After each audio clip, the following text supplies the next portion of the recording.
Começando mais uma edição do Nuclear Cast. Eu sou Marla Sabino, repórter da Agência Estado, estou aqui a convite da Bidan. E a gente vai conversar agora com o Dr. Luiz Carlos Sioc, que é presidente do Operador Nacional do Sistema Elétrico, Diretor-geral. ONS. Diretor-geral, desculpa. Sempre tem essa dúvida, né? Alguns órgãos são presidente, outros diretor. Mas é isso, diretor-geral do ONS. Doutor Sioc, um prazer conversar com o senhor mais uma vez. Prazer é todo meu, Mara. Queria começar um pouco falando sobre matriz elétrica e energia nuclear, né? Hoje a gente tem 2 usinas em operação no país, uma terceira a ser concluída. Hoje, qual é o papel da energia nuclear na matriz? Hoje, ainda do ponto de vista numérico, de volume, ainda é pequeno, ainda é pequeno. Do ponto de vista de confiabilidade ao sistema, é muito grande. 2 usinas, né? A soma das duas, mais de 2.000 megawatts, próximo ao centro de carga, né? O centro de carga do Brasil é na região sudeste. Então, ela dá uma confiabilidade, uma segurança muito grande. Uma fonte com todas as características que outros já devem ter comentado aqui. Entre elas, o CVU, ou seja, o custo de geração é o mais baixo das termoelétricas. Então, tem muitas vantagens, muitas aplicações dessa energia. Podemos dizer que a energia é uma energia muito confiável, né? Digamos assim, o histórico de geração das usinas Angra 1 e 2 é muito bom, né? Podemos confiar bastante nessa fonte. Então, para o operador que precisa sempre trabalhar com a segurança energética, né? E com a flexibilidade, as termoelétricas ela cumprem um papel muito importante, principalmente na questão da segurança energética. Acho que uma das coisas principais que o senhor acabou de falar, inclusive, para o operador é segurança, né? Tem que garantir ali o fornecimento, que tudo ocorra bem. A gente tem, por exemplo, a questão de Angra 3 a ser finalizada, a ser discutida, e queria que o senhor falasse, por exemplo, há espaço para novos projetos de energia nuclear? Qual a avaliação do senhor sobre Angra 3? Sobre Angra 3, de primeiro, eu acabei de externar uma opinião pessoal até, né? Porque o ONS ele não é chamado a essa tomada de decisão. Isso é uma decisão do poder concedente, do governo, do Ministério de Minas e Energia e assim por diante. Mas eu acho, como brasileiro e como atuante no setor elétrico, né, já há bastante tempo, eu acho que não deveria ter mais dúvidas a respeito. É si ou si, como dizem em espanhol, né? Eu acho que tem que fazer. Com relação a novos empreendimentos, essa é uma questão muito mais delicada, né? Que diz muito mais respeito à questão do uso, do consumo da energia, né? Hoje, hoje nós temos uma abundância de energia, né?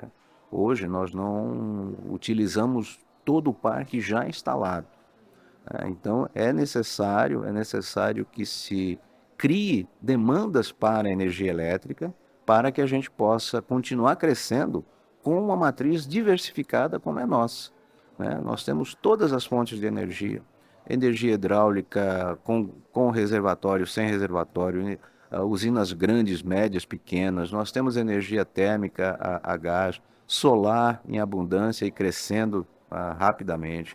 Eólica também, uma fonte já consolidada no nosso cenário nacional.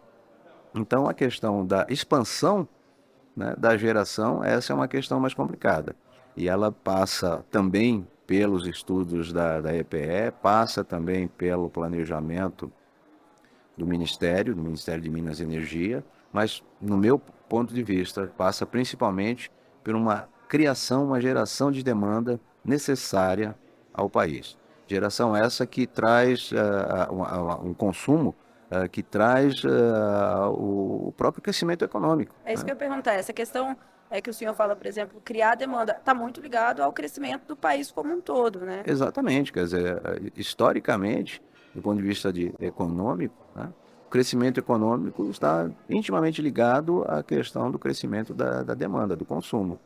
Ora um indicando o crescimento do outro e vice-versa.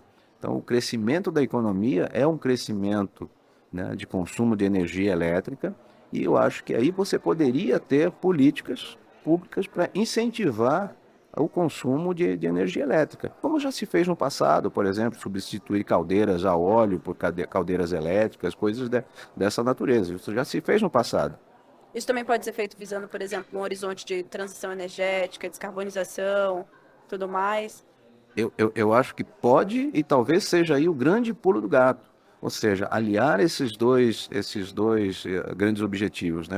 Aumentar o consumo e que esse consumo se transforme em vetores de crescimento sustentável, apoiando a transição energética. E digo e repito, né? A, a nossa matriz hoje elétrica já é invejável por todo mundo. Todo mundo quer ter essa matriz em 2050 e vai ter que trabalhar muito para chegar no nível que E a a gente gente tem. já tem. E a gente já tem hoje. O grande papel do setor elétrico hoje é o que nós podemos fazer para os outros setores da economia para que eles possam realmente aderirem firmemente ao processo de transição energética. Outros setores, transporte, por exemplo, a agronegócio, outro grande exemplo, a indústria de fertilizantes, mais um exemplo gritante. Então, são oportunidades mundiais que a gente pode e deve explorar, gerando o consumo, gerando o aumento da demanda, e aí sim a gente tem as alternativas energéticas nesse leque, né, de todas as fontes, e aí eu acho que a energia nuclear tem o seu papel. E entra nisso, né? Doutor Sioc, um prazer conversar com o senhor. Queria que o senhor fizesse uma conclusão, vendo como o senhor está vendo todo esse cenário, né, mundial de mudanças. A gente também tem uma questão ainda no Brasil de energia intermitente e essa discussão sobre energia confiável e segura. Queria que o senhor fizesse uma conclusão, uma avaliação sobre esse cenário. Toda a grande expansão do setor elétrico brasileiro, ela está sendo feita as tecnologias de energia eólica e energia solar. Solar centralizada e solar distribuída. Isso é um fato, é um dado, né, da situação. Traz problema ao operador, é o que eu sempre me pergunto, eu digo, não, isso não é problema, isso é a característica da A gente fonte. ter essa opção de geração não pode ser um problema, Não né? pode ser problema, nunca, não é e nunca será. Traz desafios ao operador. Um operador, tal qual qualquer operador do mundo, nasceu na filosofia comando e controle, né? Despacha a usina, não despacha a usina e assim por diante.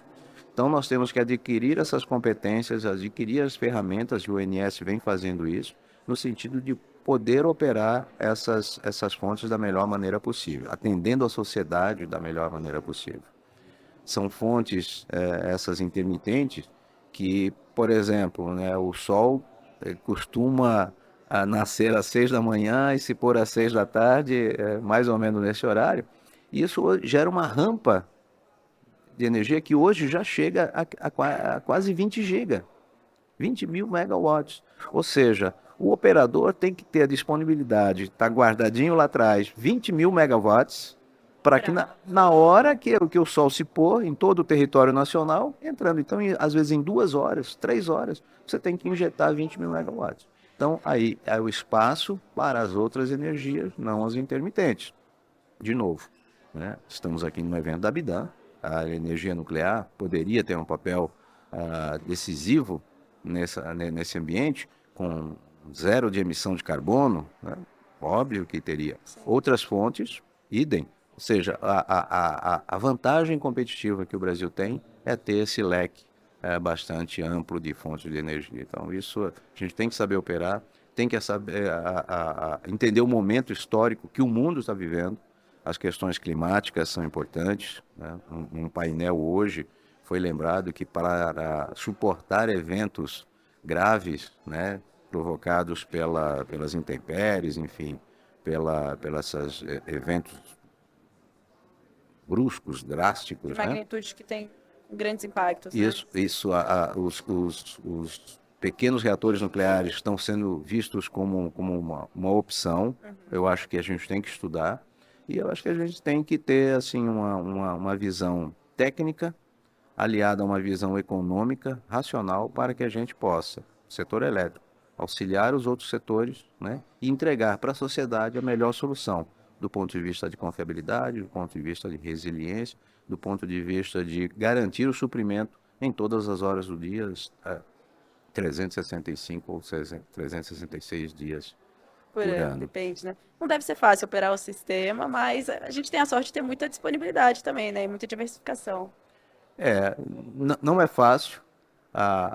O grande valor, né, do NS está nas pessoas, né? As pessoas que estão no NS, que a cada dia estão sendo renovadas, estão sendo cada vez mais bem equipadas, mais bem preparadas para essa transformação. Então, esse é o grande valor, esse é a grande conquista do NS nesses 25 anos. Diga-se de passagem, este ano estamos completando 25 anos, que construiu aí um legado, né, de excelência técnica, né, profissionais da mais alta qualificação, enfim, os melhores, né, do país e do mundo, e que podem levar a bom termo todos esses desafios que transição energética, mudanças climáticas, expansão das intermitentes, a reintrodução de energia nuclear, novas aplicações de energia nuclear, tudo isso eu acho que a gente tem competência interna para lidar com isso. Muito obrigada, é sempre um prazer falar com você. Muito Prazer é obrigada. todo meu, Marlon. Obrigado.